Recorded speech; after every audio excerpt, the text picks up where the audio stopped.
Hi అండి, అందరికీ నమస్తే. ఈరోజు వచ్చేసి పండగలు. ఒకసారి పండగల మీద కూడా ఒకసారి వీడియో చేద్దాం. అందరికీ సంక్రాంతి శుభాకాంక్షలు. ఇలా సంక్రాంతి శుభాకాంక్షలు చెప్పుకోవడం తప్ప ఒక పండగ అనేది ఉండదు, ఒక ఎంజాయ్మెంట్ అనేది ఉండదు. ఎందుకంటే కోవిడ్లో మ్యాక్సిమం వరకు ముఖ్యంగా ఇంట్లో పనిచేసే వాళ్ళకి నెలకు ఒక రోజు సిటీ వస్తుంది కదా, ఆ రోజే బీభత్సమైన పండగ.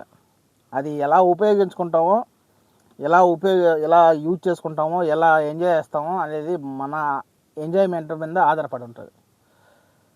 దానికి మించిన పండగ మనకు ఇండియాలో ఉంటేనే పండగ. ఇండియాలో డబ్బు ఉంటేనే పండగ. డబ్బు లేకుంటే పండగ ఉండదు అనమాట. నాలాంటి వాళ్ళకి, నాతో పాటు నా స్టేజ్లో ఉన్న వాళ్ళకి కూడా పండగలు ఉండవు. ఎందుకంటే దేవుడు కొన్ని రాత్రుల్లో రాస్తాడనమాట.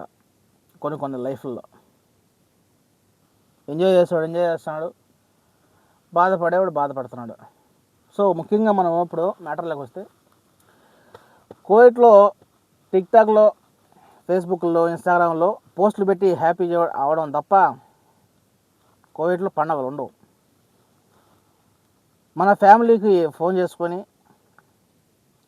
ఇంటికాడ ఎలా చేస్తారో, పండగలు ఎలా చేస్తారో, ముఖ్యంగా గొబ్బెమ్మలు అలాంటి ఉంటాయి కదా, ఇలాంటి ప్రోగ్రామ్స్ ఎలా జరుగుతున్నాయి, వాళ్ళు ఎలాంటి డ్యాన్స్లు వేస్తున్నారో, ఎలాంటి ఎంజాయ్మెంట్ చేస్తున్నారో అని చెప్పి వీడియో కాల్లో చూడటం తప్ప మనం ఏం చేయలేమన్నమాట.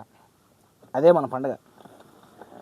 ముఖ్యంగా బయట ఉన్న వాళ్ళు ఉంటారు కదా, బయట ఉన్న వాళ్ళకి ఈ మధ్య రీసెంట్గా స్టార్ట్ చేశారనమాట సంక్రాంతి సంబరాలు. ఒక్కొక్క క్యాస్ట్ సంబంధించి ఒక్కొక్క సంఘాలని చెప్పి కొన్ని ప్రోగ్రామ్స్ అయితే ఏర్పాటు చేసి వాళ్ళైతే పండుగ చేసుకుంటున్నారు బయట ఉండేవాళ్ళు. ఎందుకంటే వాళ్ళు డబ్బు ఉన్నవాళ్ళు బయట ఉండరు కాబట్టి యాజ్ ఇట్ ఈజ్గా డబ్బులు అయితే ఎక్కువగా ఉంటాయి కాబట్టి వాళ్ళ ప్రోగ్రామ్స్ వాళ్ళ సంక్రాంతి సంబరాలు జరుపుకొని బాగా హ్యాపీ చేస్తున్నారు. నాలాగా కద్దాములు కానీ, అలాగే నాలాంటి పనిచేసే ఇంట్లో డ్రైవర్లు ఉంటారు కదా, వాళ్ళతోనే వచ్చింది. వాళ్ళకి ఏ రోజు లీవ్ ఇస్తారో ఆ రోజే పండగ, ఆ రోజే ఎంజాయ్మెంట్. దాని మించిన పండగ ఏమి ఉండదు. నా బాధ ఏంటంటే, ఈ స్వతంత్ర అవసరం అనే మ్యాటర్లోకి వస్తే, పండుగలు అనేది సంవత్సరం వస్తూనే ఉంటాయి. కానీ మన లైఫ్ మారిపోవాలంటే కొన్ని ఏళ్ళు పడుతుంది.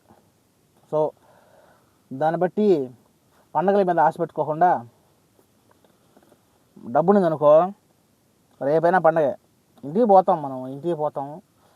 ఇంటికి పోయినాక మన ఇష్టం బీభత్సం ఏమని చేసుకోవచ్చు. ఇంటికి పోయినాక భోగి పండుగలు ఎక్కడికి పోవు. రేపు సంవత్సరం వస్తుంది, మళ్ళీ సంవత్సరం వస్తుంది. అంతకుముందు ఒక 10 సంవత్సరాలు ఇక్కడున్నా 11వ సంవత్సరం ఇంటికి పోతే 11వ సంవత్సరం కూడా భోగి పండుగ అలాగే ఉంటుంది. సో ఎలాంటి ఆలోచనలు పెట్టుకోకుండా, ఎలాంటి బాధలు పడకుండా, నాలాగా టిక్టాక్లో పోస్టులు పెట్టుకొని, ఇన్స్టాగ్రామ్లో పోస్టులు పెట్టుకొని లైకులు కొట్టుకొని ఎంజాయ్ చేయటం తప్ప మనం ఏం చేయలేము. ఇదే మన పండగ. నాకంటే ఇదనుకో, ఈ డ్యూటీ నాకు పండగ. ఇంట్లో కద్దామని అంటారా, వాళ్ళకు గిన్నెలు, గ్యాస్ స్టవ్, కూరగాయలు, కత్తులు, ఇవి వాళ్ళకు పండగ. ఏం చేద్దాం, టైం బాగాలేనప్పుడు ఇలాంటి సందర్భాలు ఖచ్చితంగా జరుగుతాయి.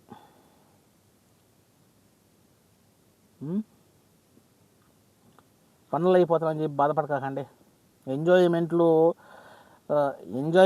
ఎప్పుడైతే మనం కట్ చేసుకుంటామో నెక్స్ట్ దానికి డబుల్ ఉంటుంది అనమాట. సక్సెస్ అయినామంటే ఆ సక్సెస్ తర్వాత ఈ బాధపడిన ఈ క్షణాలు దాని తర్వాత ఎంజాయ్ చేసే సమయంలో గుర్తుండవు అనమాట. సో ముందు కష్టపడండి, కష్టం చేయాలి, కష్టపడతాం.